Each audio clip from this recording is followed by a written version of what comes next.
I've just been asked to do a proper intro, and I have no idea how to do a proper intro. So I'm here with Alex. Hello. Today I haven't got Hannah with me, so I hope you're enjoying your hangover, Hannah. I really hope it's not that bad. We're gonna make editing this a nightmare for you.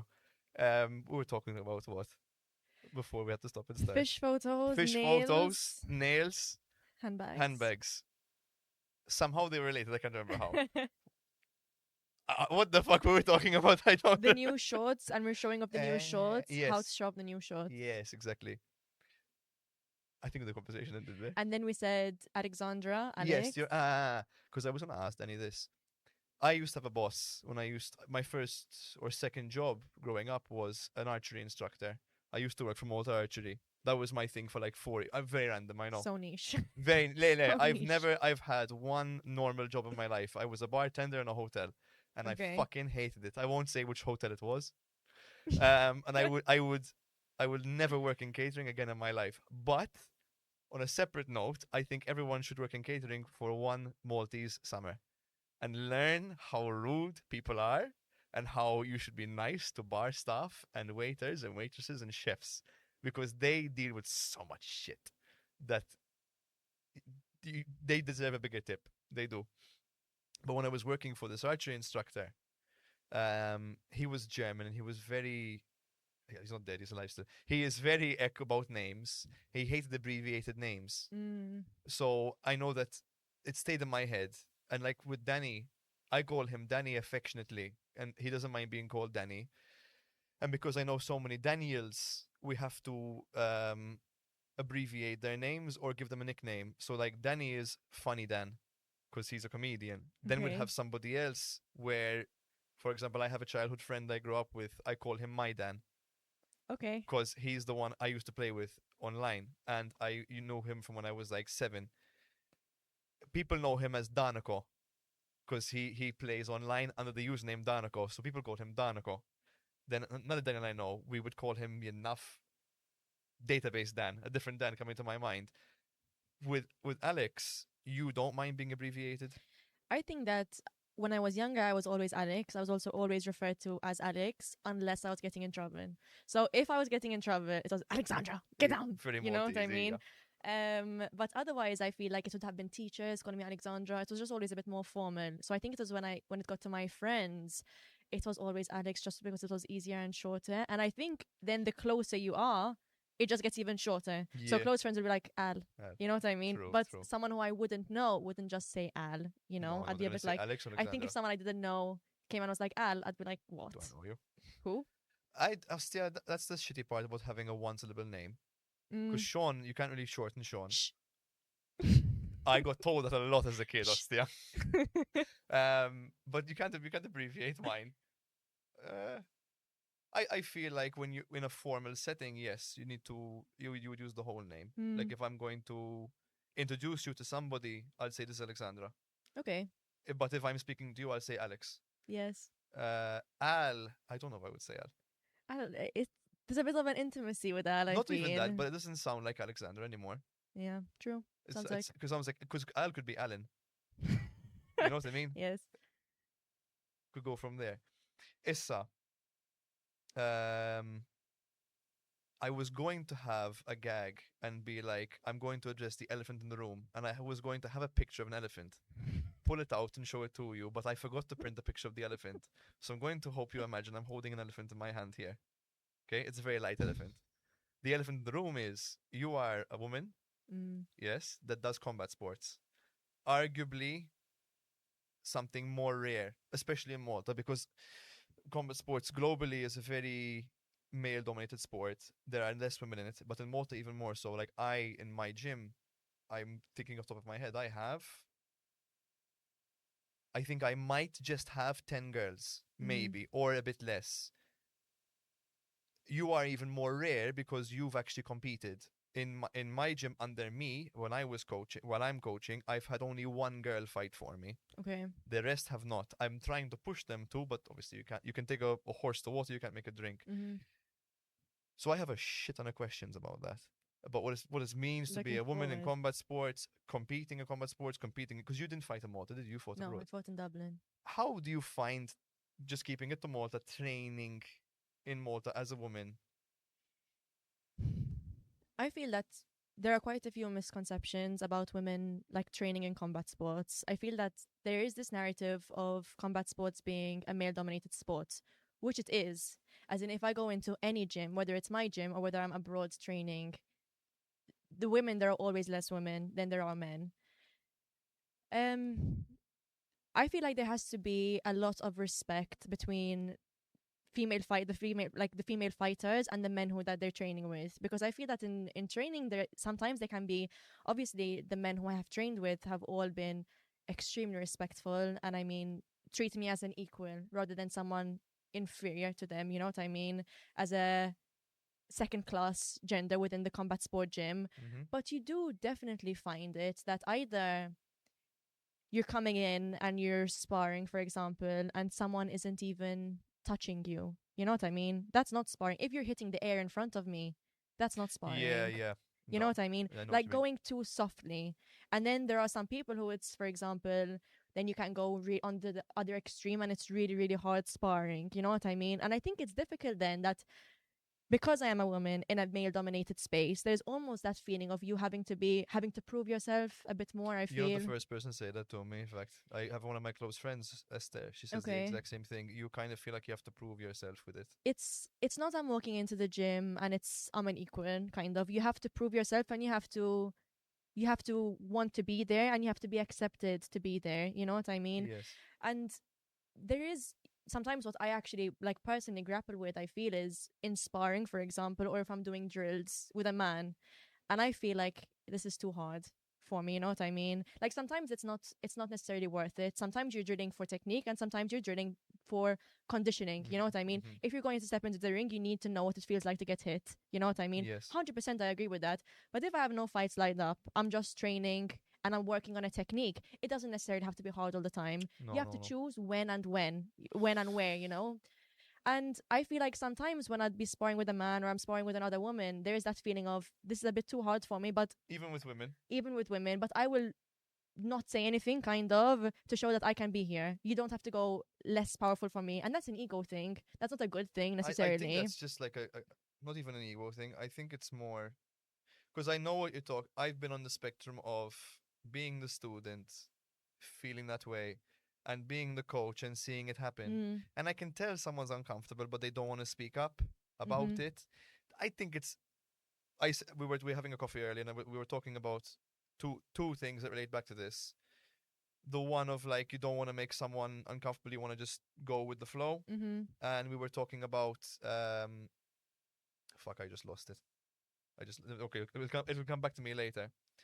Going back to what you said about having to prove yourself and all this, I do feel like you get that more from people who are not as experienced.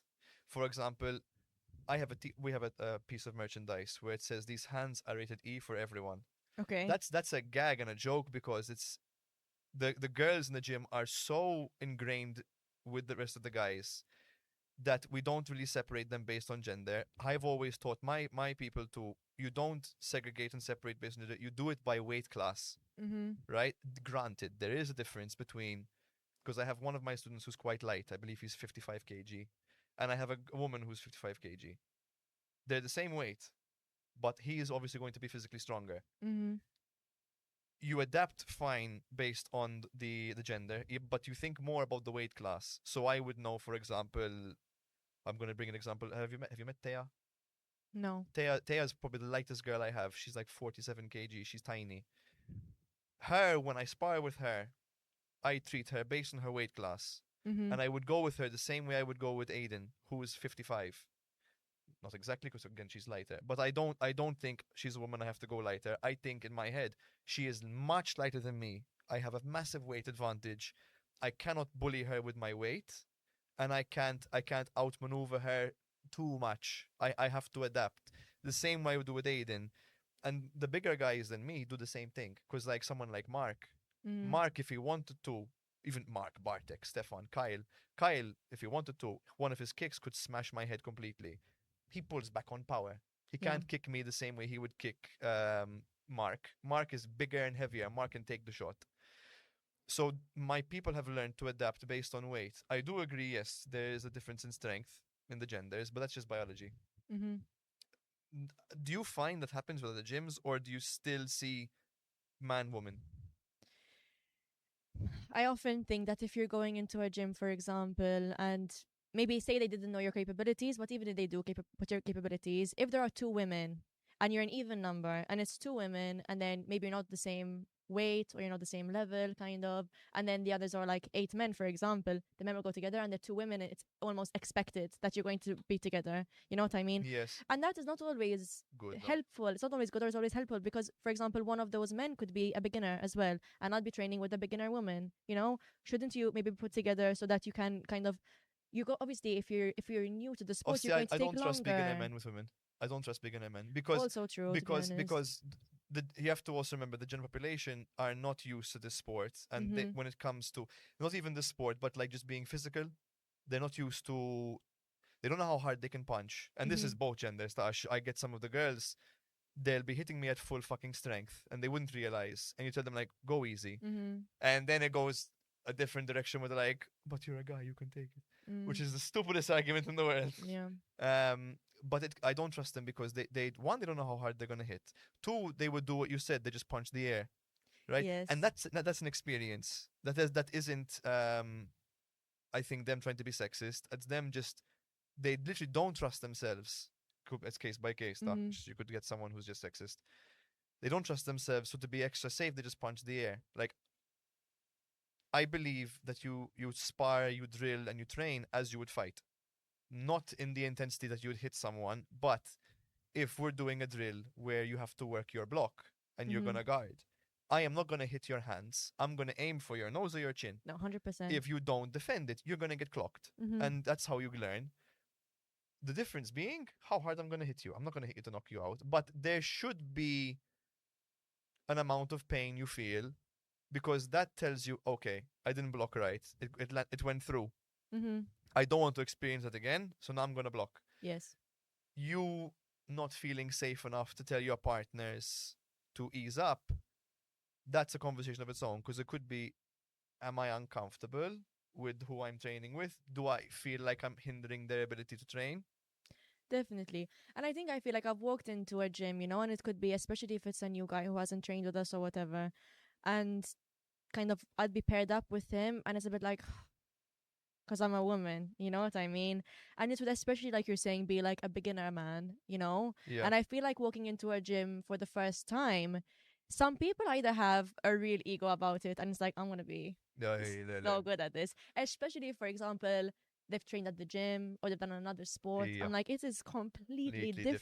different. You know what I mean? Completely different. So it's either thing of like, No, it's bad. you know No, it's and bad. you're kind of paired, and then you're seeing their reaction, and I'm literally looking at them and gauging their reaction and seeing that they're disappointed at being paired up with me, and then there's this feeling of like, okay, now I have to be really strong, you know what I mean, and show that I'm deserving of being in this The place. macho masculinity part Yes, coming but up. then it's almost kind of, I have to almost take on that macho masculinity and be like, no, like, you can hit me and I'll be okay.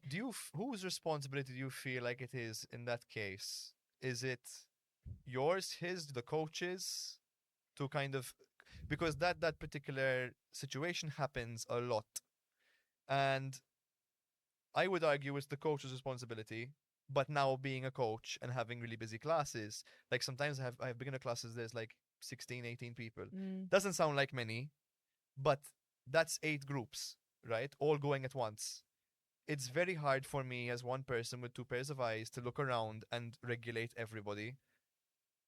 Who do you put the blame? Well, not the blame, but who do you give the responsibility to be in charge of that? The coach. Hostia, I'd it's say it's the hard to keep coach. up. And I I'm would not trying to say I shouldn't. Like I would. I'll do Mhm. my best. I would say it's both. I see how it's both, but I would say that in saying that it's both, it still comes from the coach, because the coach is he's there at that present time, you know, and supposed to be walking around trying to be as attentive as possible.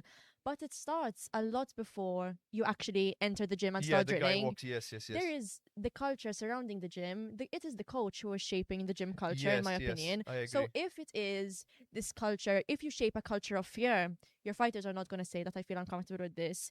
If you create a culture of, listen, kind of train to your maximum intensity, but until you feel safe, you know Yes. what I mean? And that's why I would say it is the coach, because your fighters are only the environment that you create Hmm. in that sense. You know what I mean?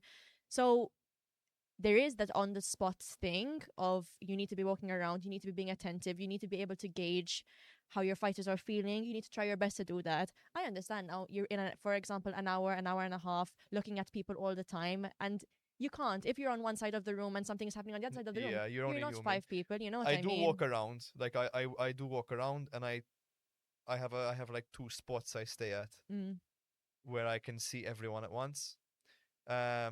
If it's very busy, sometimes I made a makeshift ring with some okay. fucking, you know, the straps they put Yes, I've trailers. seen it, I've seen it. I sometimes I like a bird I perch on there, and I can see everyone. Mm-hmm. If it's a really busy class and I need to be attentive, you'll be surprised.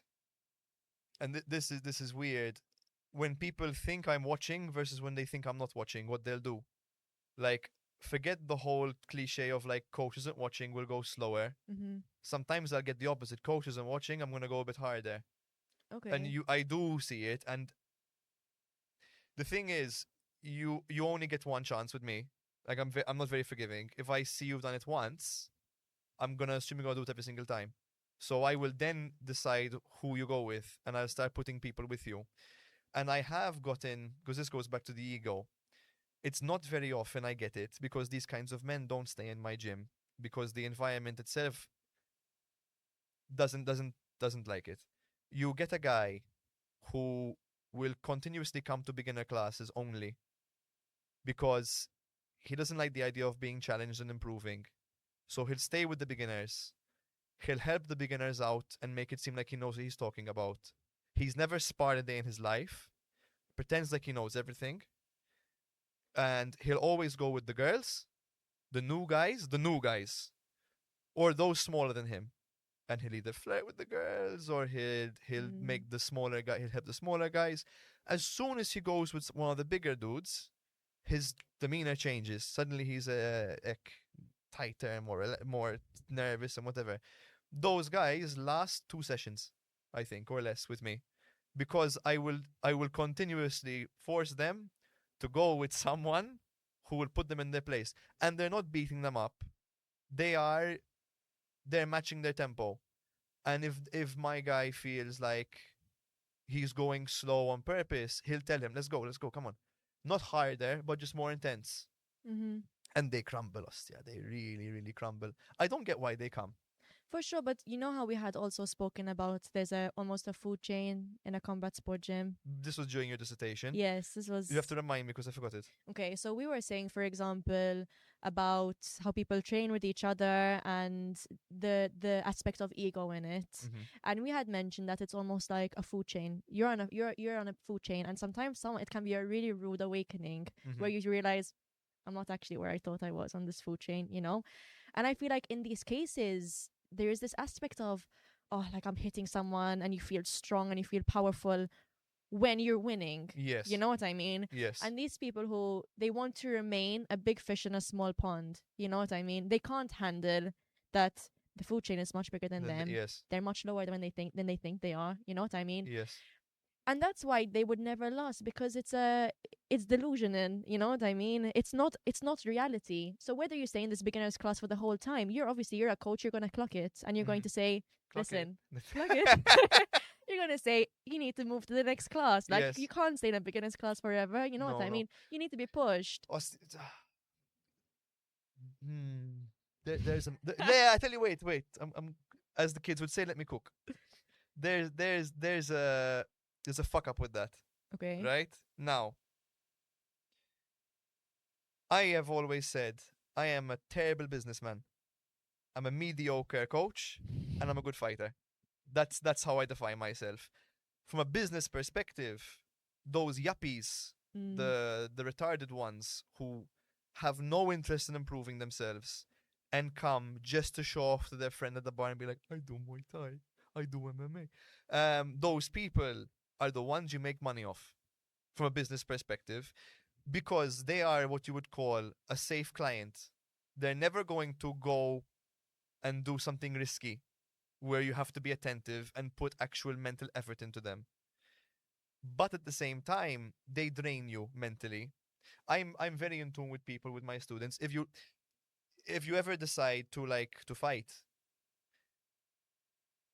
if I think you're being serious, I'm gonna take you seriously, 100% seriously, and I'm gonna put you through your paces. And I don't know if you've ever felt this with your coaches, but there is a particular kind of relationship you have with the fighter as a coach. The coach fighter relationship is very special. It's a very deep and unique relationship you have. Like I've cried with my boys. Like I've sat by their sides when they've won their fights and when they've lost their fights. Like I've held them. They've opened up to me about their tough upbringing, about things bothering them on difficult days in training, and you bond extremely deeply, right? When someone decides they want to fight, you mentally as a coach prepare yourself for, we now have to start working on your weaknesses. And that's inside the gym, outside the gym. I'm not saying I'm gonna go home with you and fucking help you out with your relationship. Like, not that. But what I am saying is, if you're having a bad day, you've had an argument with your girlfriend, you've had a bad day at work, you're stressed about something, someone is ill in the family, I have to, as the kids would say, clock it, see that problem, and notice it in your training. Were you anybody else, a regular student, it's not my business. You're having a bad day, you come here to de-stress. I'm not gonna Yeah. get involved in your business. If someone is unwell, if you're going through something difficult, if you want to come and talk to me about it, there are limits to how much I can listen to, because at the end of the day, I'm not a professional, I'm a therapist, so I have to back off. When it comes to the fighters, those boundaries are still there, but I have to be more lenient because I have to be able to hear out. You lost your job. Per example, you lost your job, right? You got fired, you made redundant, and now you're worried. The fight's coming up. You haven't got work lined up for the next 2 months, and you have to pay for your membership. You and I have to have a conversation because you signed on to fight. Like your Mm. name is on a piece of paper, and we have to have a conversation. I have to be lenient. I have to listen to you. I have to hear you out. You have to be able to trust me enough to come and talk to me. Not you disappear tomorrow because you're worried you can't pay membership, so you just drop out and vanish. There has to be a line of communication. You don't get that with normal students. You get that with the fighters. You become attached to, right? Yeah. And it's draining when you get people who want to take part. They want to improve, they want to grow. And then they don't put in that effort. They don't trust you. They don't talk to you when something isn't up because you need to have some kind of communication. 100%. And I think that I was training in, so I had one amateur fight and I was training in Dublin. So I had moved to a new country. I was on an exchange. I ended up extending because I was supposed to be there for one semester and ended up staying the full year. Damn, So how many months is that? I was there from, I think, August till June, something like that. So full Jesus. academic year. And I ended up staying. And I think it was, so I was the only one who had in my course had gone up to Dublin at the university I was at. So I was at Trinity. So I was the only like Maltese person over there who was on Erasmus, so on exchange. So it was that feeling of I need to make a whole like all new friends. I need to make a new community. I need to make a new schedule. I need to make a new timetable. I need to make a new routine. Like I need to start like a whole new life here. Basically, it's what it felt like. So one of the things I felt that really helped me keep on track living in Dublin was training. So I had found a Muay Thai gym. I had gone to one gym at first, didn't like the energy at What all. was it about it that put you off? Don't have Um, to name the gym, obviously, but no, I had tried out this gym basically, and I had gone in for a session. I thought the coach was really nice. Like I think the people were nice, but there was one thing. I was training with this woman, and she was much more advanced than me. As in, she was. I think she's a fantastic fighter, but in it, kind of, I was training as I would normally train, and suddenly she gave such a massive head kick to my head, kind of, just completely out of the blue. I feel like we're drilling almost at the same like power. Suddenly there was this massive like blow to my head, and I kind of just like looked at her a bit like, what kind of what was that, you know? And she was like, see, like what happens, you're hitting much too hard. And for me it was, So she hit you hard because she hit me hard as punishment for me kicking hard, you know? It was like, for example, inside low kick, outside low kick, mid, and then head. We're ah just doing yeah, one. yeah, yeah. And it just came as such as a surprise to me, because 100%, like, maybe I wasn't seeing how much power I was putting into it. For sure it can happen, you know what I mean? People make mistakes, especially when you're very into the exercise and you're drilling faster. But It you can happen. verbalize before you do. But Yes, you yes, verbalize. I yes. feel like that was just not the way to go about it, Mm-hmm. because she said, do you mind if you take it down a notch? I would have said, yes, 100%. I'm sorry, I didn't realize. You know what I mean? I think sometimes it doesn't come out of a malicious place, but when there is something almost primal about fighting. You know what I mean? Yes, And sometimes you get excited and you go harder than you think it is. yes. I'm not saying it's a good thing, and I think that the more advanced fighters are much better at controlling that than than the newer fighters. But if she spoke to me, I would have been really understanding about it, and I would have apologized, because I really would have been sorry.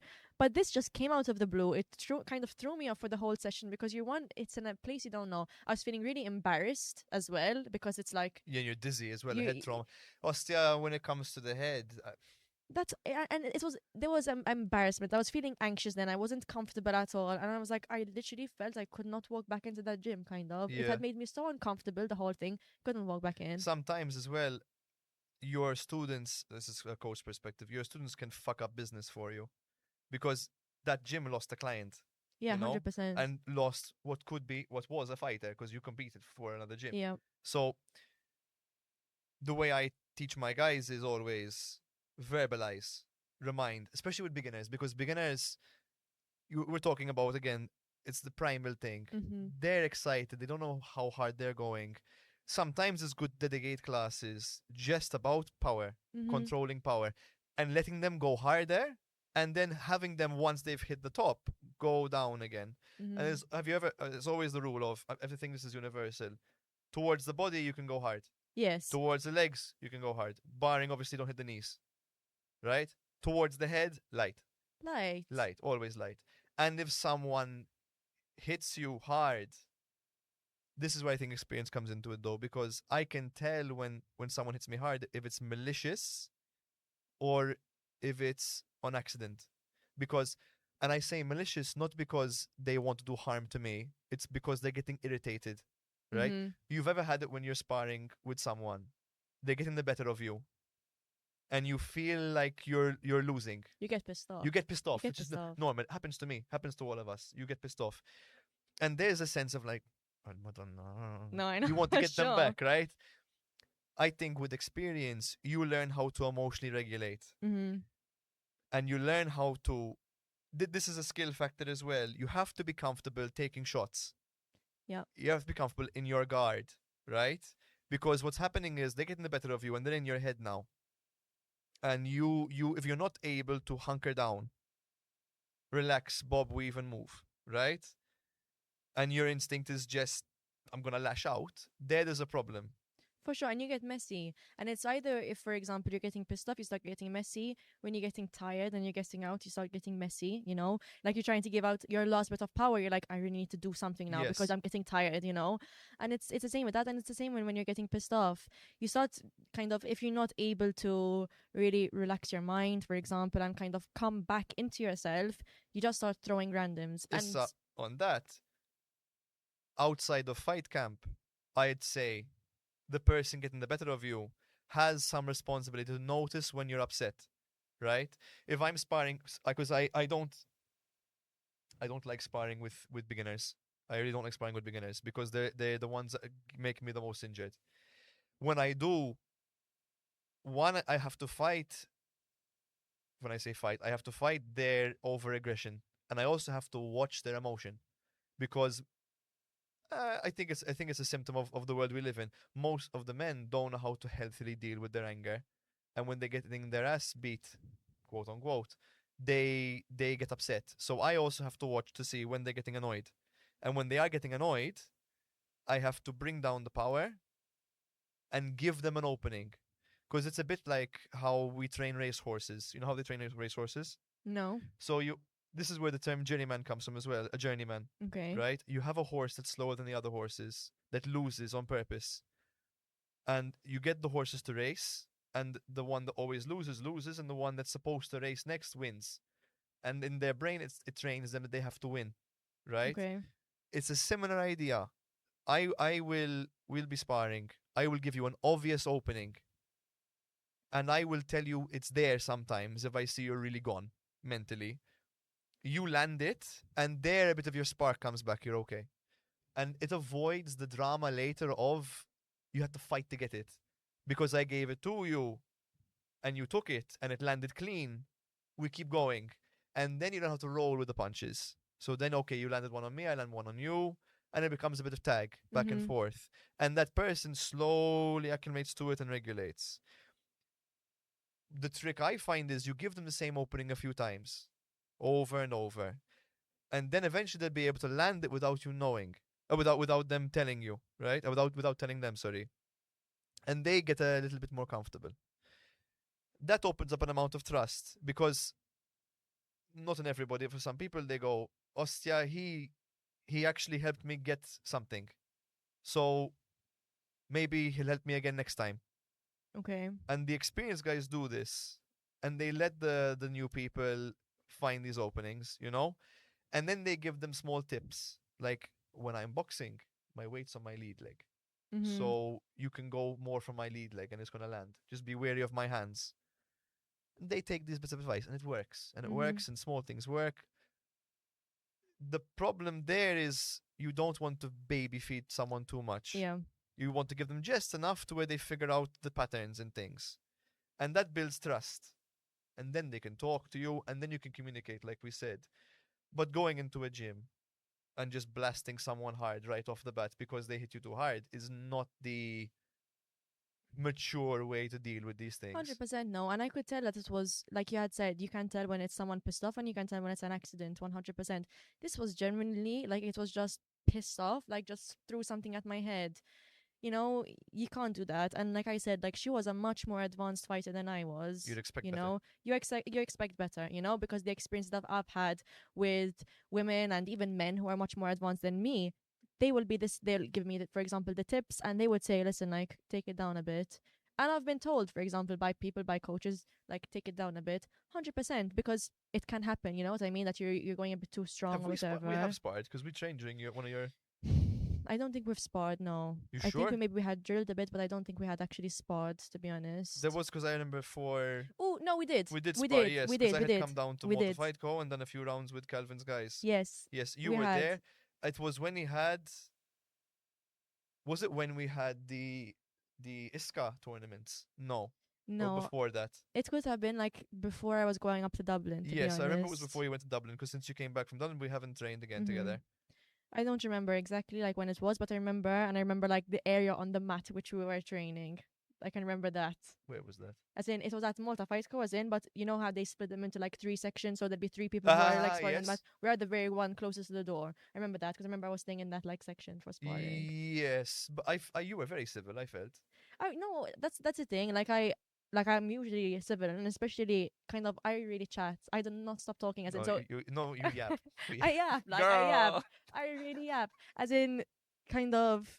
There's nothing I will not say. So usually I'm really good with speaking, and kind of I just always expect then that people are going to be talking to me in the same way that I talk, in that sense. Uh huh. So if I'm thinking that, like, I just expect you to tell me that I'm hitting too hard, not hit me in the head, because that's something very differently to the way I would have gone about it. You know what I mean?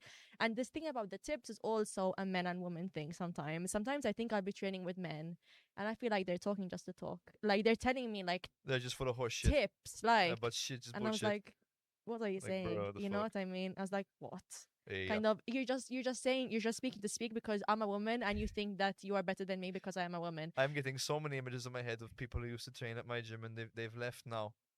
And Even other Isma, like this go like I'm speaking to the camera now. This goes out to like everybody. If you don't think the other coaches don't talk about you after you leave, you're wrong.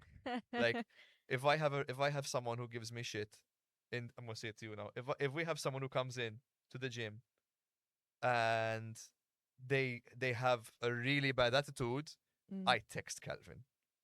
I actually. yes. I've done it before. I've had clients who would do something not heinous, but let's say really not professional. Mm-hmm. We talk. We talk completely. And I do it with men who flirt with the women constantly. As they say in Maltese, my how did they say it? They can't say woman in Maltese. What was it? My stash, Yaramara. women. That one. Men who Myra. do that.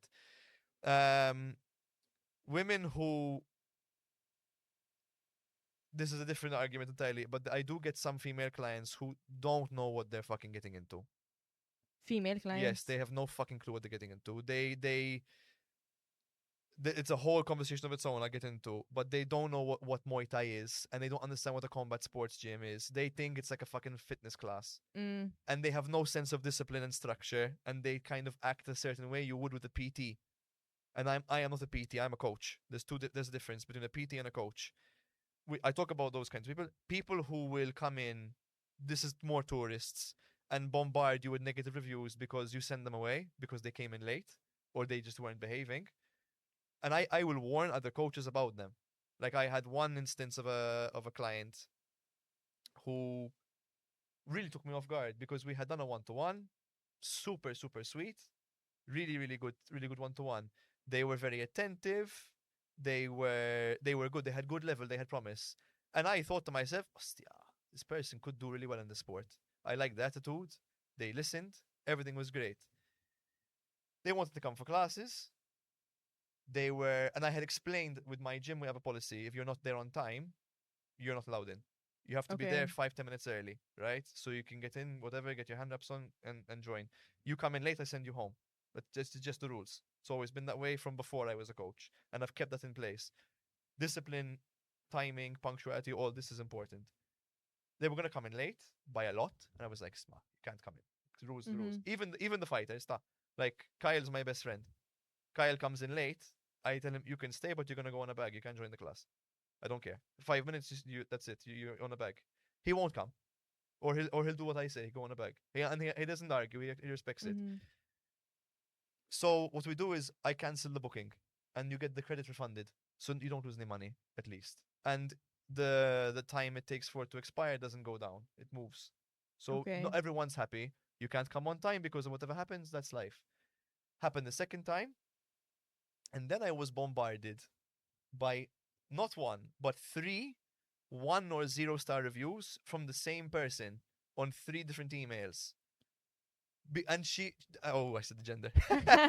And she didn't get to train with us, just the 1-to-1, which to me was a very good experience. Mm, And before feeling angry, I felt sad because I was yeah. like, yeah, man, like we got along so well.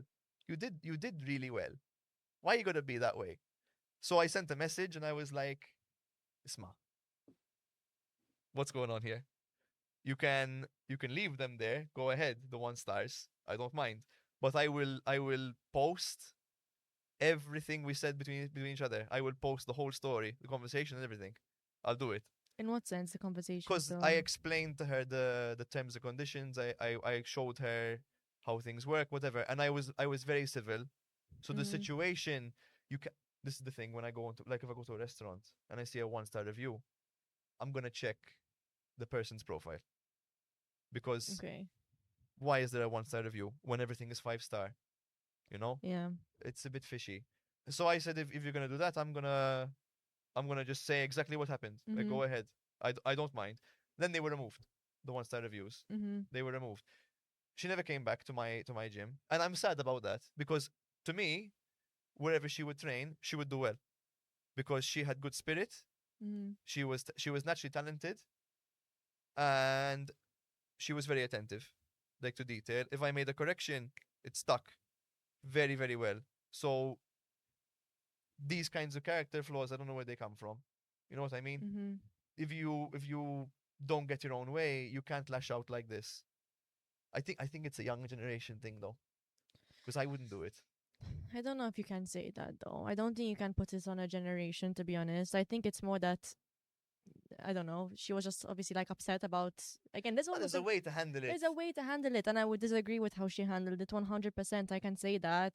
I think it's obviously there's a bit of like hurt feelings, you know But what I like, mean? call me a cunt. Don't drag the gym down. You know. Yes, I think some people don't realize like how much these reviews can actually count Of to be course, honest, of you course. know? That's why I was annoyed. Because if it was one, Nate, Mm-hmm. fuck it. But when it's three, That's it's why. very petty. It's, know? I mean, it's from 3 different accounts is quite insane, It's to be very honest. petty. No, it's very, very petty. And I think that even, to be honest, if I was going for a restaurant and I was looking at the reviews and it's like one One star, star. I ignore it. I literally ignore it, to be honest. Read it, like, Yeah. I don't pay attention. And there are loads of 5-star and high-star reviews, kind of. I also wouldn't look pay to see attention to it. because sometimes you get people who just like to complain. Mm, Like I've had it with I get it more. This I think is a universally more a man thing. okay. I get men who are visiting the country, and they want an activity to do, right? And for some great idea in their head, they go, I'll go to a Muay Thai gym.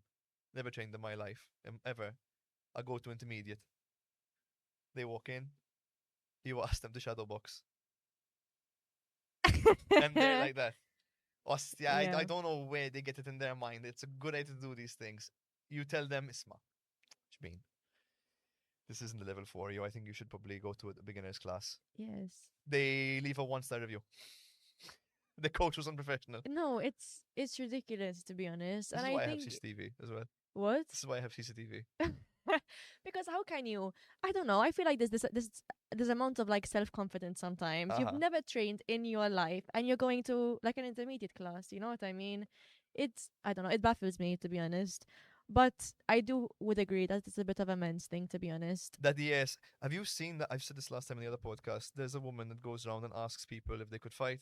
Yes. Yes. You would, Ostia. You don't work with side suit anymore. But if you No. did, I would have pitched it to you. I would have said, do it. Go to Valletta, go on the bridge, and ask people to shadow box. I might put it forward. Like, You I'll would let have them been know. perfect to do that because you actually train as well. So you'd look at them and you'd be like, You're doing so You're well. doing so well. I have a thing for these kinds of people. I always tell them, buy a gun and make no enemies. Did you see that video as well? It's of this woman and like she went onto the bag and like she's trying to like hit the bag and she's kind of like tapping it a bit and the coach is just like bag on. Buy a gun. Bag on. Bag on. It's true, man. It's like Yes. And then I feel like, for example, there's this with the men, it's this overconfidence kind of. And I do think I have also trained with some women and they think it's like a box fit class. And I was like, no, I'm going to have to touch you. You know, I'm so not not in that sense. But like no panic, did party. no, but like I'm going to if we're in doing drills and it's like drills with like touch, you know what I mean, then I'm going to have to hit your leg a bit, you know what I mean, kind of like I had trained with a woman and she had been coming consistently, I feel, and I'm like, you've been training for as long as I've been training, you know what I mean. There's at a point you're gonna have to get used to it. Ashley, yeah, you're gonna open up a kettle of fish with this one. Oh my god, I have so many opinions with this one. And it's kind of I 100% think that like boxing, especially like for women and combat sports for women, really give you a sense of autonomy. Like I love feeling strong. Like I love feeling strong in my body, and I love like combat sports. You know what I mean? Like I feel like if it's done so much for me. But choose your class properly as well. Like if it's not something you're comfortable with, you don't have to be comfortable with it. You know what I mean? Everyone enjoys different things, and I would never say I'm really gonna have to punch you now and this is no one's forcing you to be there, you know what I mean? No. And I just feel like some people like act like they're being forced to be there, but you're not, you know, you're paying your own money and you're coming here on your own accord. And I feel like that's the greatness then of box fit classes. I just had we said we wouldn't talk about it until you finish the station, but I just had a parallel in my head of where it's like somebody comes into my gym, the gym that we would train at, and wants to impose their box fit onto my Muay Thai. I had a parallel in my mind from the conversation we had earlier. Because you get people like that. I have people like that where they come in and they nowhere do I advertise I teach self-defense or box fit. Yeah. Through and through, the gym is a Muay Thai gym. It's a contact sport. You're gonna get hit. You're gonna hit someone. If you cannot handle those two factors, go somewhere else. There are plenty of choices in this country. We're not unlimited anymore. Fucking, I think Motofico does self-defense classes. Go there. I don't know what's the class. I know 100% do like They do box fit. fit Go for there. sure. I'm sure Jay is great. Go there, right? Mm-hmm. And that's me as a businessman advocating for you to go somewhere else Mm-hmm. because your presence as somebody who wants to do box fit damages my class because you cannot come in and tell my student they can't hit you when that Yeah. is the fucking goal of the sport. And You I know, feel like that has happened. You know it what I does mean? happen. And it's kind of, I don't know. I just, why are you here? You know what I mean? It's just this feeling like, why are you, you know, there are so many sporting activities which you could be doing. You know, there are so many things you could do. Like if it's not for you, why keep pushing yourself? You Exactly. know what I mean? Like there's a difference between feeling uncomfortable. Like for example, I still get very anxious in the sparring. There's a difference between like feeling a bit like uncomfortable and like pushing through because you know it's something you need to do. Sometimes to do something you just have to keep pushing through until you manage it. You know what I mean? So what drew you? Because combat sports itself, you are uncomfortable a lot. You have to Mm. be to Mhm. do it. Mhm. I still get anxious sparring sometimes. Like if I know if I have a hard day coming up where I see who's booked is very skilled, Mhm. you get anxious Mhm. always. What drove you one into going back to a woman in combat sports, deciding this is what I want to train, and two, what keeps you doing it? I feel like what drew me to it was I had started a bit when I was 13, to be honest. So I was doing, I feel like when I was younger, my parents had almost a rule, which I think was a fantastic rule. I think I hated it for a small period of time then, but it was, now I think it was great. You know what I mean? That's for until we're, I don't know, a certain age, maybe like 13, we always had to do a sport. No, you could choose whatever you wanted to do, but you had to do the sport. And if, for example, my mom paid for like one term, you're finishing that one term. You know what I Whether you like mean? it or not. Yeah, you like it or not. You're not gonna complain, like, and should say you chose. You know what I mean? And Which I is good think for kids because it's it teaches so you the good. consequences of your choices. Exactly. It teaches the consequences of your choices. And it also shows that when something is a bit difficult, you can't just stop it. You know what I mean? Exactly. And then if the term like came up, so I said and it would never be, she said, you have to do the term. It would always say, I want to do the term. Like, I really want to do the gymnastics, for example. I really want to do swimming. I really want to do taekwondo. I did so many different sports, you know, but it was my choice. And then I committed to What is it. a term? Like 4 months, For three example, months? I don't even know how long it would be, to be honest, but it would be like one term, say, Okay. okay? And you say, for this time, I want to do gymnastics. Now, you start doing gymnastics and you're loving gymnastics, so you say you want to do the term. Then it gets to the point where, like, I really don't like gymnastics. I'm really not good at gymnastics, but you have to finish it. And I think it does teach you that kind of, even if it's not super easy or you're not enjoying it, you have to do what you said you were going to do. You know what I mean? So it started with that, and it's so I was going through a number of different sports because I could never settle on a sport. So I had done taekwondo, which I had really liked. I had done gymnastics, I had done swimming, and then I had done basketball. And I had done basketball for quite a few years. Then I was never Because very you're good. quite tall for a Maltese girl. I mean, You're not average. for a Maltese. Even I mean, I'm average height, and you're Mm, about my height. Most Maltese girls are smaller, so you must have been good at basketball.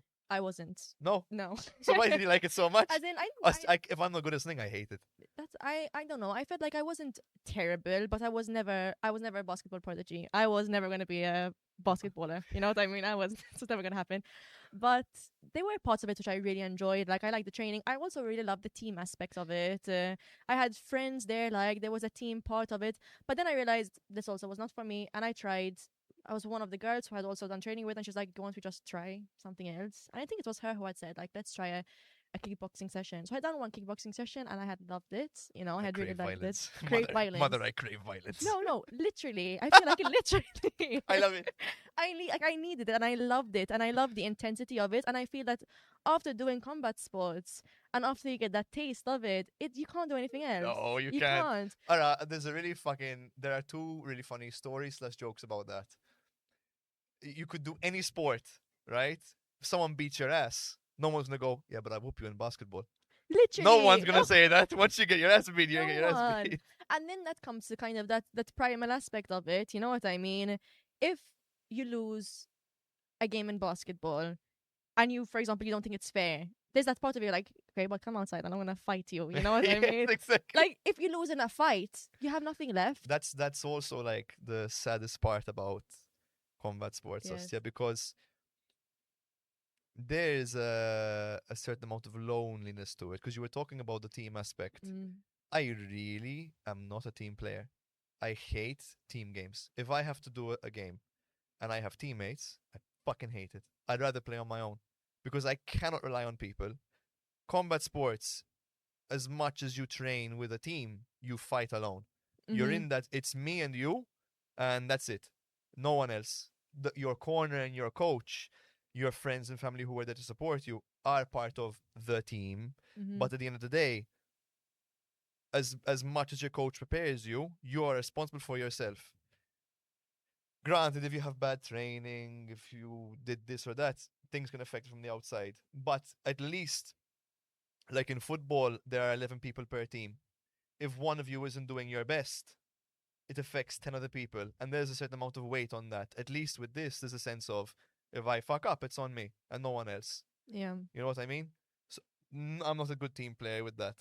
But I think in saying that, I feel like combat sports, even though you're entering the gym, entering the ring alone, it is such a team sport in a sense. Yes, yes. Like Because, you're entering the ring alone, granted, but there needs to be so much trust between, for yes. example, sparring partners and things. You know what I This is where I mean? go back to this about the coach and the student relationship, Mm-hmm. right? Then that needs to be there. If if I feel like my guy cannot come to me when he's down, I can't trust him to fight for Mm-hmm. me. I need him to be able to be open with me because I have to know where his head is, right? The same with the sparring partners, like you said. Like you need your sparring partners prepare you for the fight, and I run the gym in a way of like, okay, in November there's two fightings, me and Mark. When fight camp starts, it's not me and Mark or fight camp.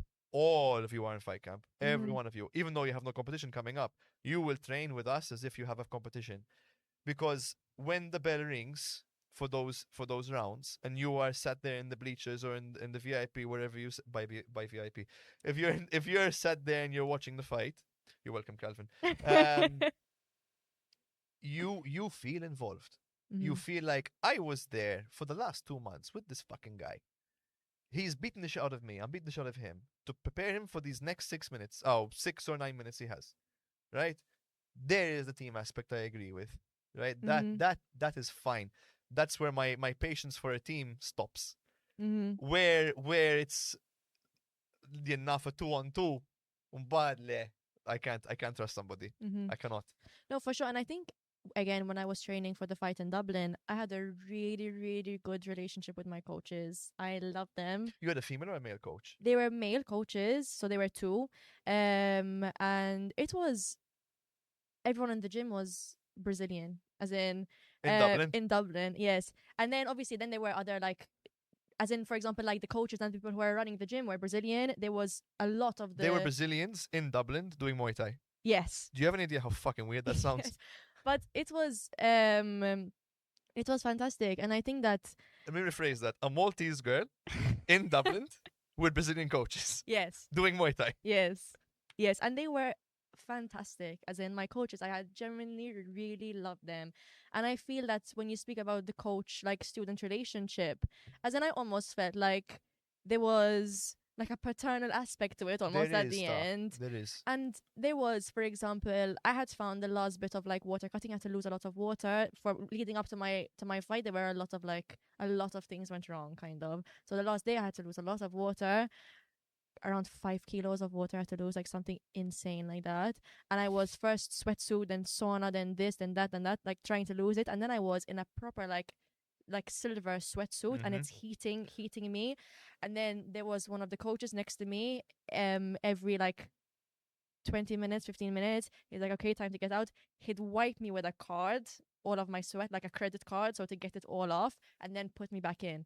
And that, I think, was so difficult, that last bit mentally. At first, I was like, I'm from Malta. Like, But we're it's not fine. the same. It's not the A same. water cut. No, I'm being so funny, but this was not the No, same. it's torture. I know exactly what you mean. It was genuinely to the point that suddenly like he was being so sweet, like one of the coaches, he was sitting next to me and he's like, so tell me about what's To get going your on in mind your off life, it. you know, tell me what Mhm. like asking me questions. And then I was like, it got so bad at the point, this was a real lot of kilos I had to lose. and he kind of like he was petting my hair and being like, "You're soon finished, you're soon finished," because I started crying. Then I was like, "I can't do it, like I can't do it," and I found out that I had thought that I was going to be fighting at 62, 62, 62. It had changed, and I was fighting 61. So when I thought I was done, they're You like, weren't "We done. didn't want to tell you," kind of, because we knew it was going to really upset you, but you have one more like to go. And in that point, it was like I genuinely can't do it anymore. Like I like crying kind of, and they're just sitting next to me and saying, "Okay, so what are you going to be looking forward to now? What are you going to do?" Just to keep you busy mentally. Exactly. And they were both, there was the physical aspect which they were really there for me for, like if you needed kind of looking at my technique and things like that. Then there was also, there's a big like mental aspect of it, and they used to really help. One again, training as a woman, you have your cycle as well. Whoops, I'm I was keep actually saying going to this. ask you about that.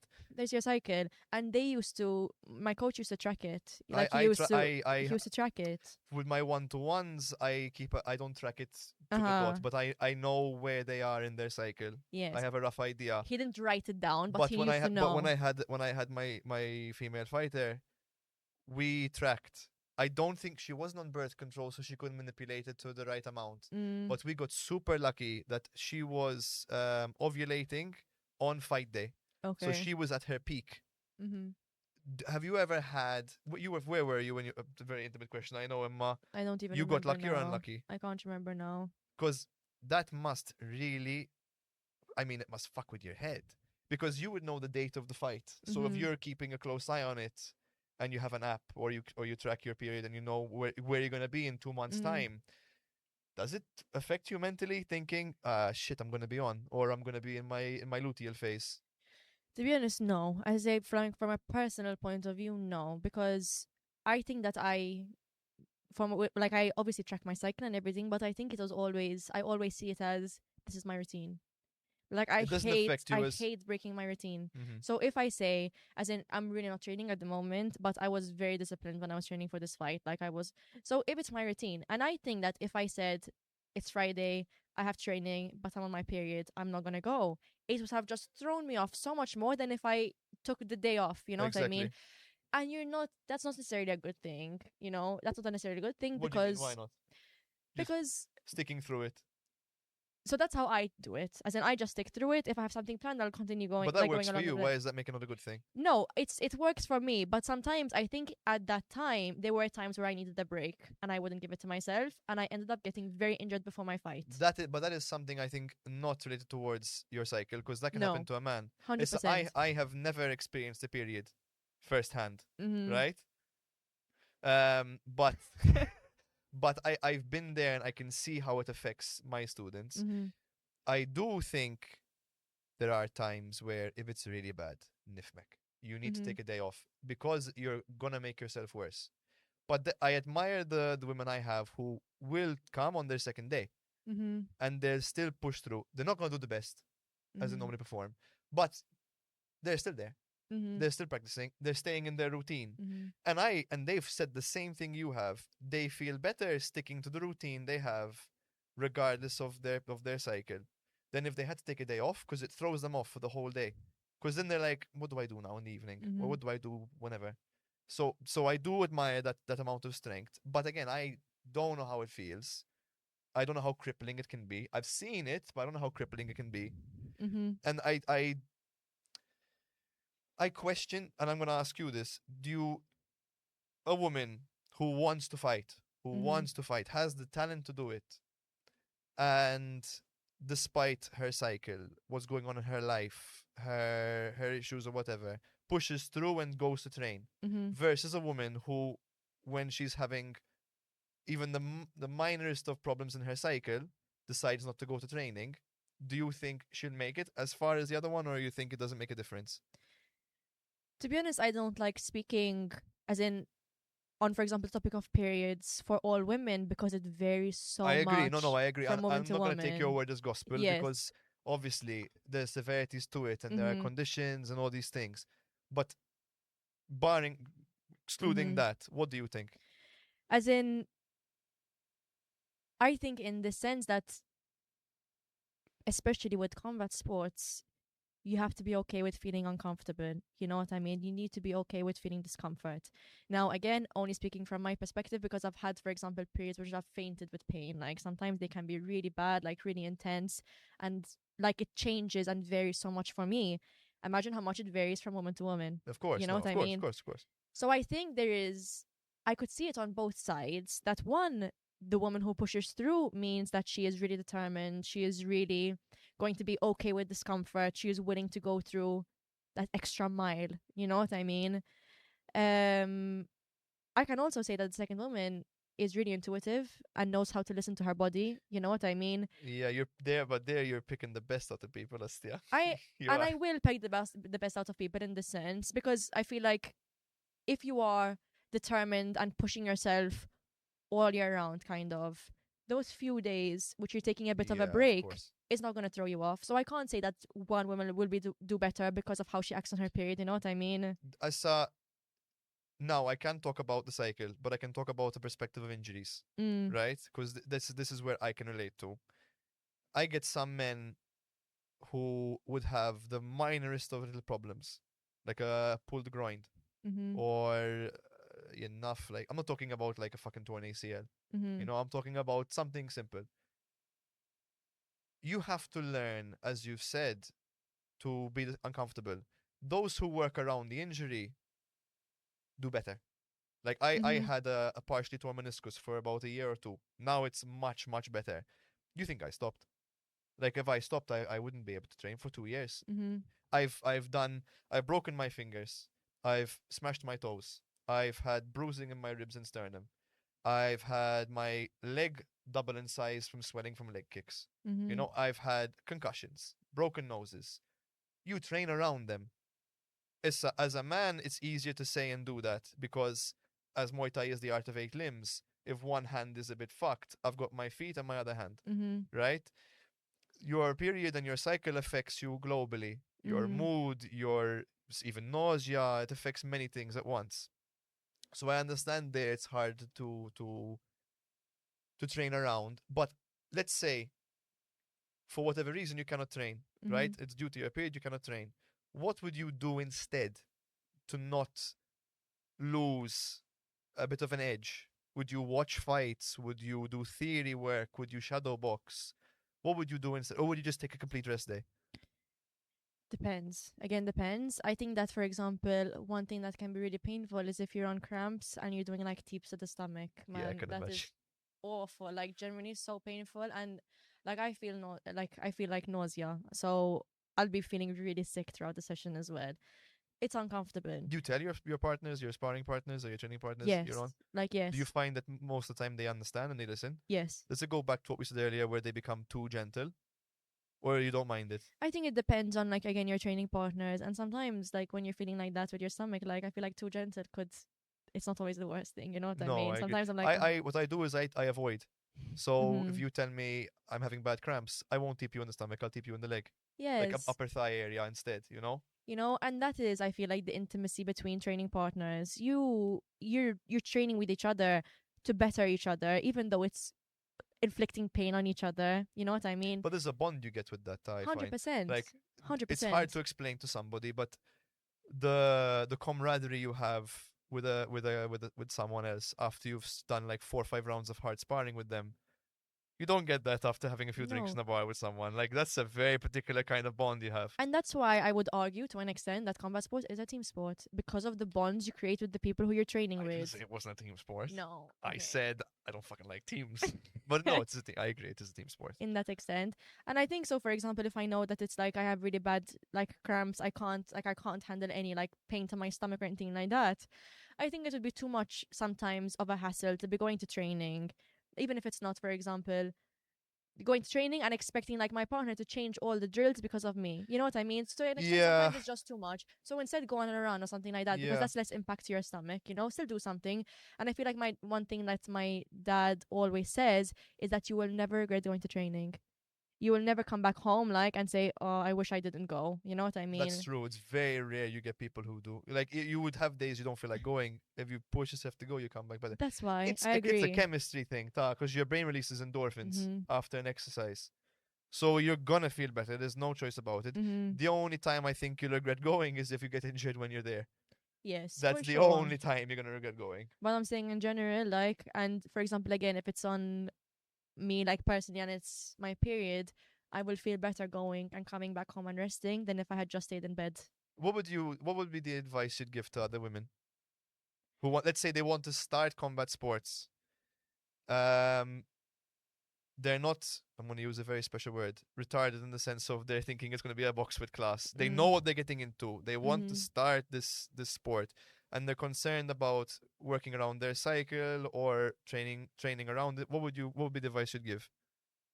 I think you need to learn how to be adaptable, to be honest. You need to be able to adapt both to your body and to the training sessions themselves. You know what I mean? I would say definitely if you're interested in doing it, I love it. You know what I mean? And I feel that it really keeps me on track on so many things. Like it's a sport for sure, but it keeps me on track like academically. You know what I mean? There's a lot of things that it helps me with. Hmm. You know, Discipline in general is a good skill to have. discipline in general. Again, I feel so hypocritical talking like this at the moment because I haven't trained in so long. But We have bad times. It's okay. we're but in We get back on the horse. exactly in general, um,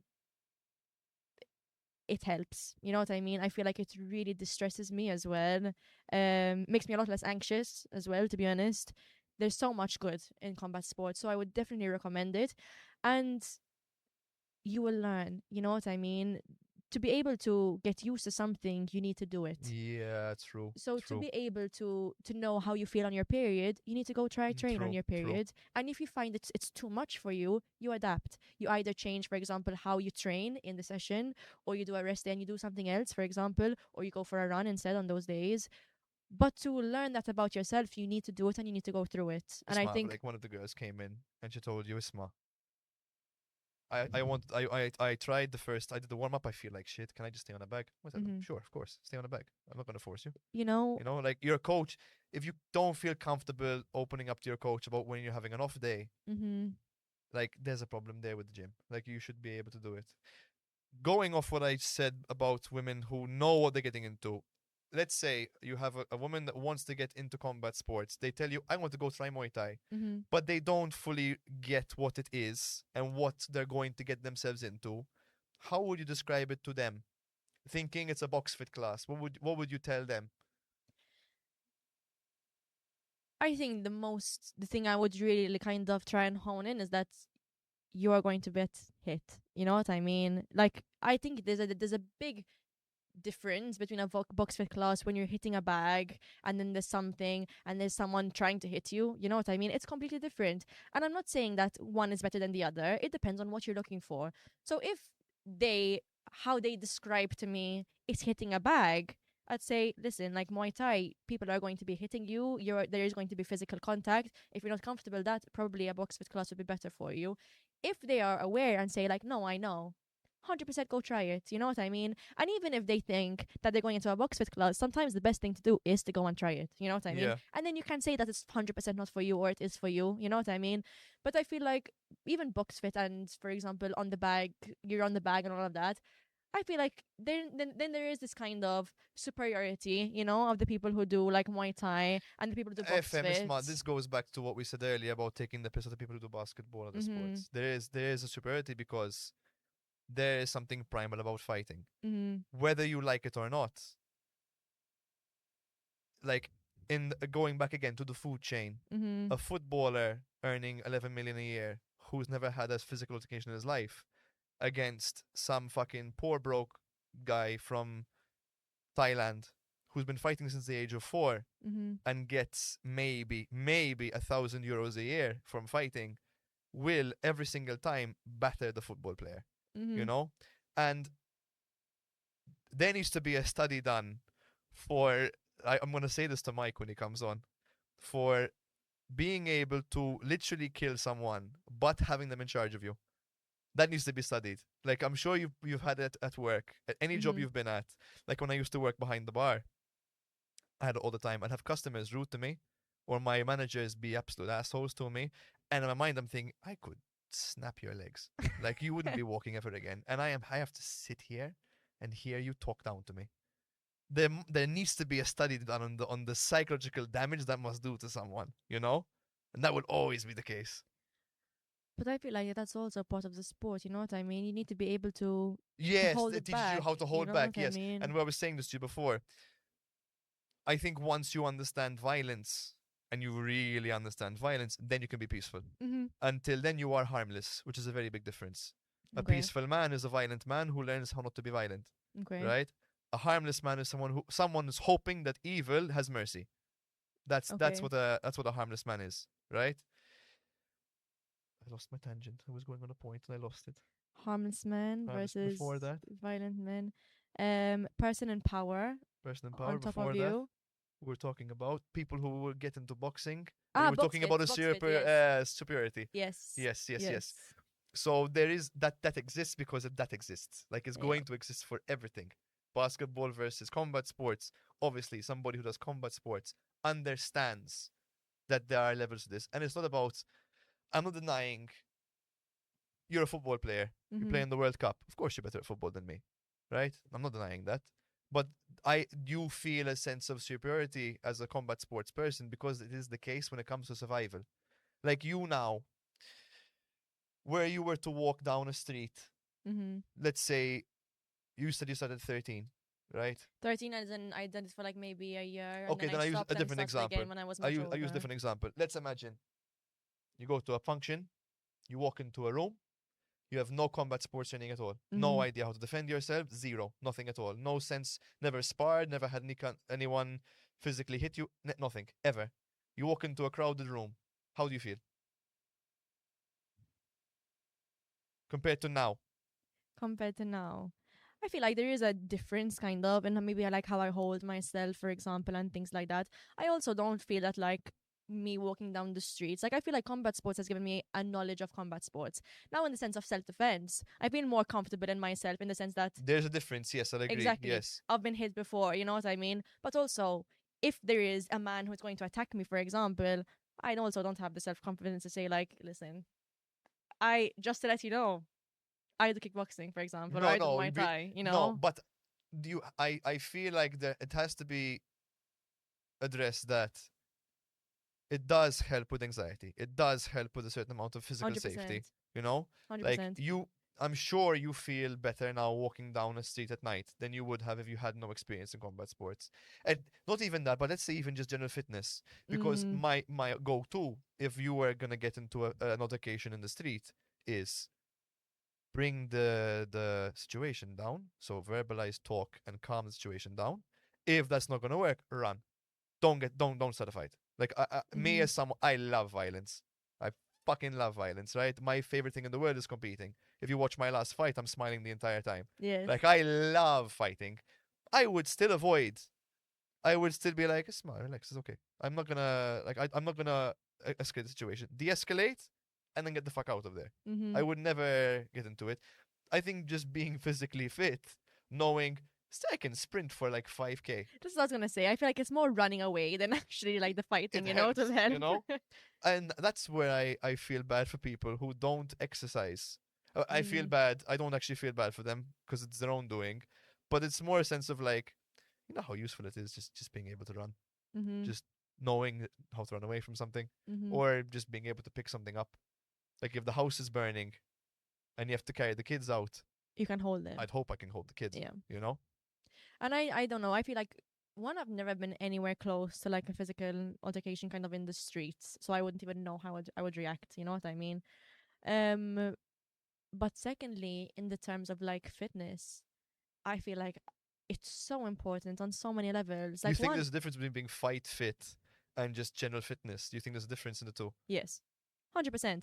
If you have general fitness and you're just gonna go into the so if you have the same abilities, okay, you've trained for the same amount of like you've had the same amount of training time kind of, but you've trained at different intensity. One is just generally fit like but is skilled, and one of them is fight fit, maybe even a bit less skilled.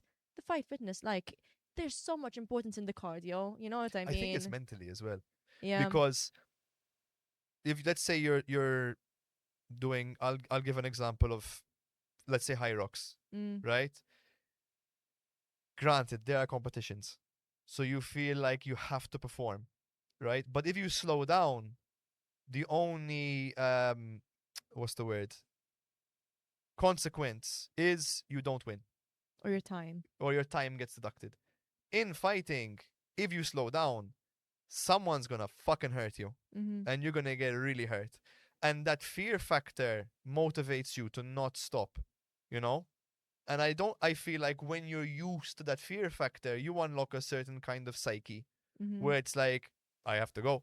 I gotta go. I can't slow down. Mm-hmm. Versus I come second place, you know? Mm-hmm. Because there is no second place in fighting. No. There's winning and there's losing. There's Yeah. no second place. Runner up trophies don't exist in combat sports. No, for sure. That's why I feel like there's a difference. Also, one, I think that everyone should be genuinely fit. Like, I feel like everyone should do something, find what you like, you know what I mean? Combat sports isn't for everyone. I would not recommend it for everyone, you know what I mean? Because you could be wanting something completely different. It's not for everyone. No, I agree. It's not, but I do think that Ostia, I say people have to try it. I say people have to try it because martial arts in general. Okay, I didn't say this last in the last episode, but I will say it now. I think there's a distinguish between martial arts and combat sports. Mm, They aren't totally the same thing, okay. right? A martial artist is not necessarily a combat sport athlete. There's a difference, right? You could do something like fucking. I think of something. I don't know, kung fu, right? First thing that came to mind. You're not a fighter. You're a martial artist. Or tai chi. Tai chi is not a fighting Mm-hmm. style. True. It's a more meditate. Technically speaking, traditional archery, right? Where you're not using a compound bow, you're using a full draw, whatever, Mm-hmm. could be seen as a martial art. It's a Okay. discipline. Same thing with like sword fighting. No one is fighting with bows, arrows, and swords anymore. So I wouldn't class you as a combat sports athlete. There's a Mm-hmm. difference. That being said, someone who does combat sports, who does well, needs to adopt the mindset of a martial artist. Right? It's not it's a lifestyle change. Okay. The way you view the world, the way you act, the way you do things tweaks a bit. You know, you're gentler in a strong way, if Mm-hmm. that makes sense. These distinguishes are different. I lost my tangent. Oh no. Martial arts and Martial combat arts. sports. Oh, thank God she's here because I wouldn't be able to forget. Actually, where are we at in the time? Lala, how fast? How It's much? true. We It's true. spoke a lot. What was I talking about? Fuck. Martial artists and combat With sport sports, athletes are not the the same same. They're thing. They're different. I was different. getting to a point and I lost it. The You martial think arts. you yap, I yap, Osti. I No, yap it's like true. shit. So you, It's true. No, no. If I'm bad, you're worse. I'm way worse. For example, traditional archery could Yes, be a I know martial that Hannah art. is gonna take the piss out of me in the editing later. She's gonna find what I was talking about, make fun of me for some reason, and be like, "Doofus." I lost it as well. I No, lost as well. that's it. That's it. Fuck. How much time do you have before you have to get going? Because now you're on a time crunch.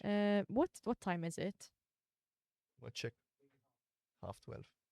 Yeah, I soon have to go. Oh, Wait, okay. go. I think I'll move to quick fire. Go quick fire. Quick fire. Okay. You had questions for me. I had, but I feel like it went on its own kind of, and there was no like. Fair enough. My quick fire on my phone, so I'm gonna have to read them off my phone. Okay, go for Okay, it. this is a this or that game. Okay. Mela. Where did I put my? There it is. Mela. First one's a doozy. Guns are legal in Malta completely. Okay. Open carry, so everyone has them open, you can see them, or Mhm. concealed carry. Open carry. Work from home, but you live in Gozo, or Mhm. you live in Malta. Gozo. I love Gozo. Be emotionally intelligent but have bad mental health, or have good mental health but not emotionally intelligent. Oh, it's a really difficult one. I think it's a really difficult one. Um. So wait, good mental health and. Good mental health, no emotional intelligence, Mhm. or really good emotional intelligence but bad mental health. I think good emotional intelligence, bad mental health. Really? I feel like if you have bad emotional intelligence, you're never going to be able to make meaningful relationships, to be honest. True. And then I feel like that would lead to bad mental health. True. if you're very self-sufficient, but True. I don't know. I would argue the opposite. I'd say having bad mental health will hinder the attachments you can have. But if you have bad mental health but good emotional intelligence, you'll be able to realize that how you are acting towards other people is hindering your relationships. And you can realize how they are feeling because you are good, I have said you good had good. emotional I said you intelligence. had good emotional intelligence. I didn't say you were a good person. That's a trait of a good person, right there. That's someone taking accountability. Mm. Because somebody with emotional intelligence can just be manipulating to someone to get what they So, want. ah, But I I'll, like your answer. And I'll the stick last with it. one was knockout power, but no gas tank, or Mm. infinite gas tank, not so much power.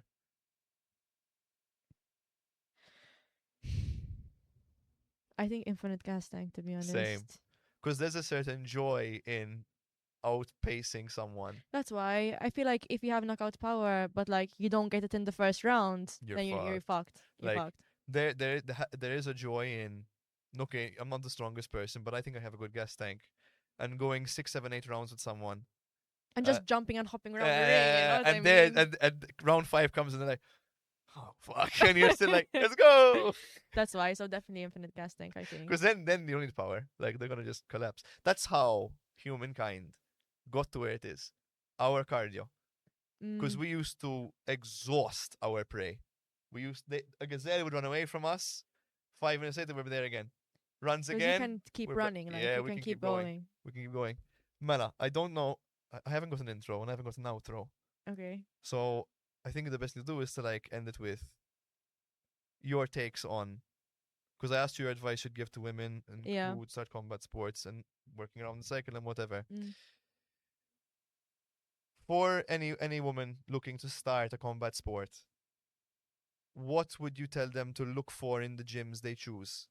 What are the things they should take note of, and how much time should they give a place before they realize, okay, this gym isn't for me, or this combat sport isn't for me? Because you can do BJJ, you can do Muay Thai. I Mhm. kept it towards grappling. Oh, striking goes. I don't think you Mhm. have much grappling No, I experience, don't have grappling so I experience. kept it towards striking. What Mhm. would you say they should go through in their mind when picking a gym or picking a sport?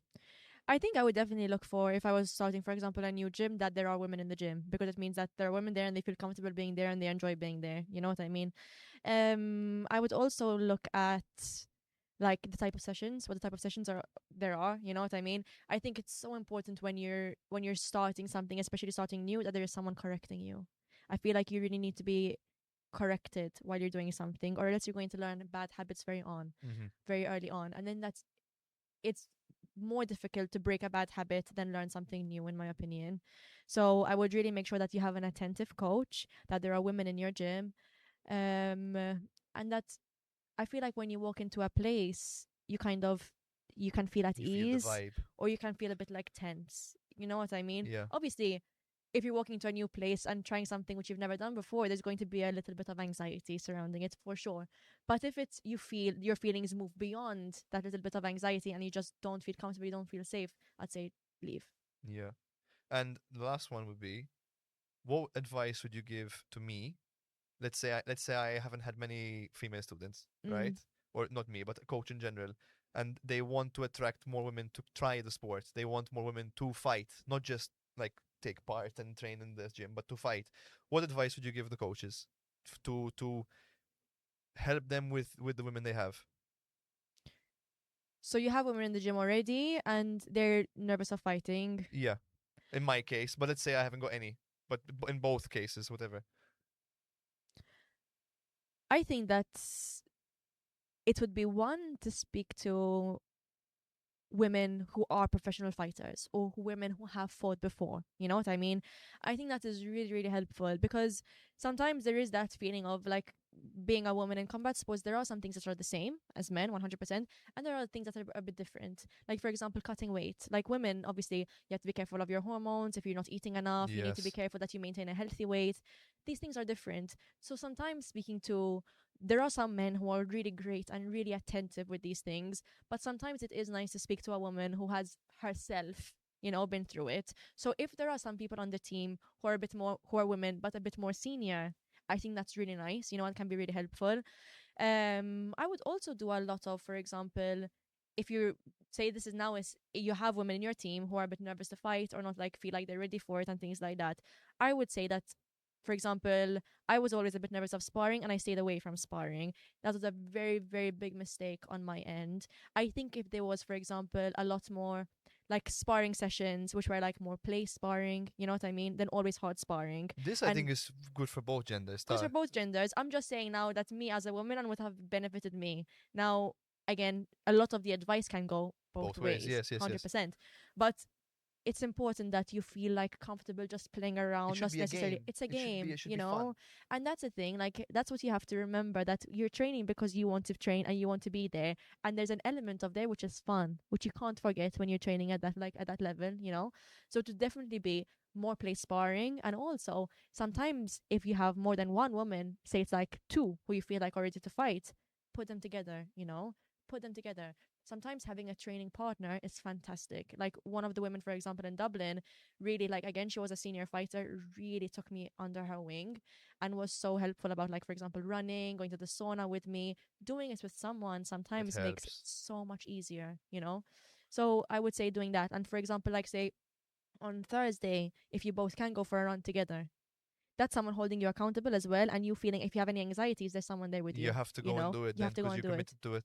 Yeah. Because committing to ourselves is not the same as committing to somebody else. Like Yes. I find like if I cook for someone, I'll do a better job than if I cook for myself. Mhm. I'll put more effort into it. 100%. And the last one, I have my own opinions on this. Okay. Which I'll get into if you're interested. Otherwise, I won't bother. Okay. Women's only classes, yay or nay?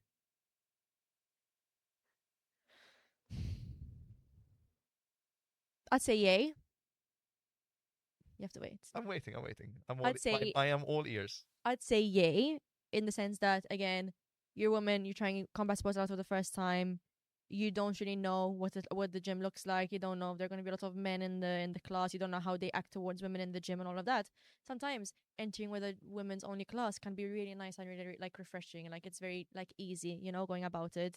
Now, in general, if for example I was fighting, there's a very big difference between doing like combat sports or like striking sports recreationally, or if you're planning on fighting. Different. If you're doing it recreationally and you prefer going to a women's only gym, women's only class, by all means, do whatever you feel comfortable with. Same with box fit. If you prefer that, go for it. Your own choice. You know. If you're fighting, I think I think it's important to train like male and female partners, sparring partners. To You want me to hear my point of view or no? Yes, go for Okay. it. So, girl, let me tell you. So, Sad. did you get the rolling of the eyes there? Because that was really good.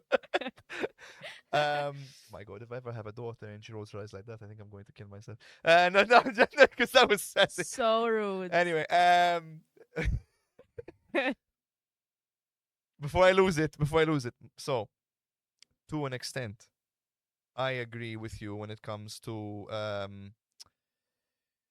if you're doing box fit and that's what you want, do that.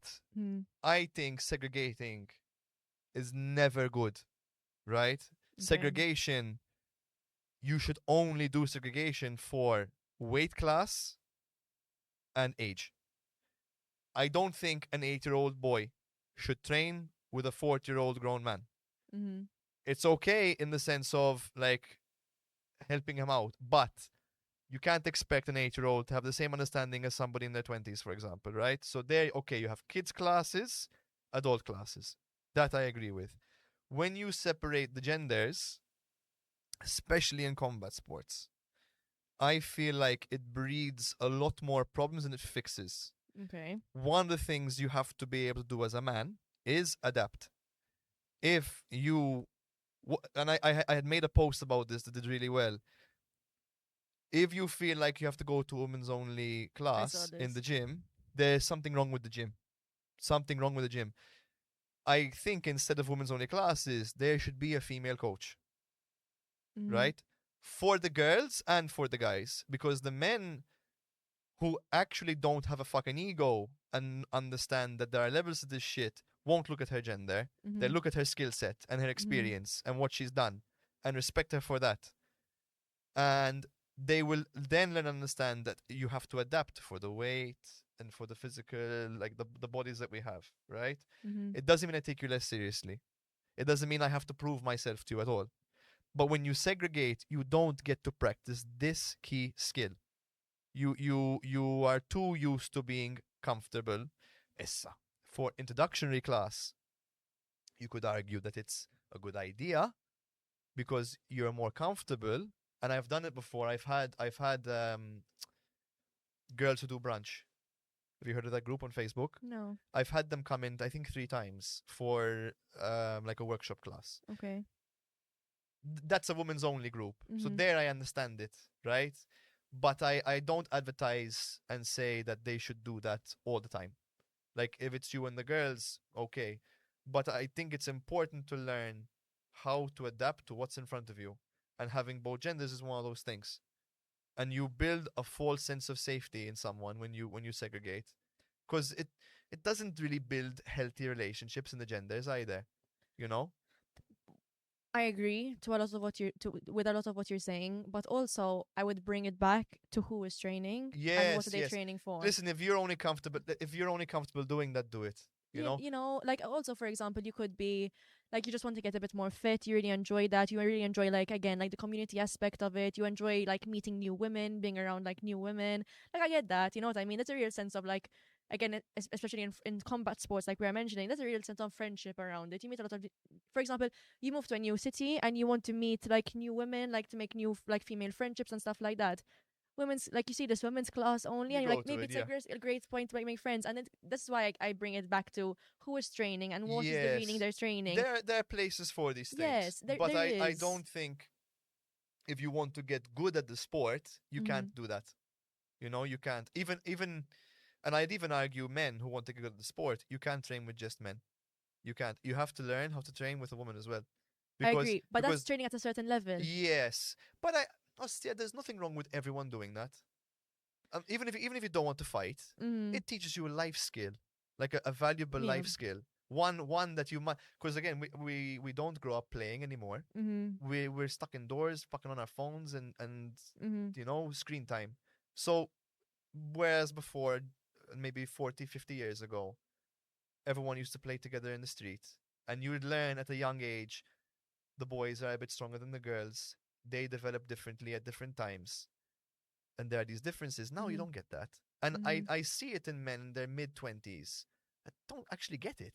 They don't realize there's a difference and that there's a developmental difference and there's a muscular difference and so on. Mm-hmm. And the gas tanks are different and all these things are different. And you don't develop that skill if you segregate. You have to learn how to train with someone of a different gender, of a different height, of Mm-hmm. a different weight class, of a different level of experience. I'd even argue if you want to get decent, not even good, just decent, and you cannot train with a beginner Mm-hmm. because they're bad, they don't know what they're doing. If you haven't got the patience to do it, there's a problem there.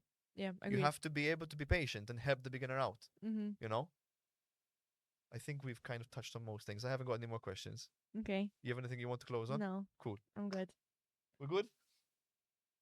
Sweet. How did you find it? Good. I feel like it was quite Very flowy. very flowy. Very flowy.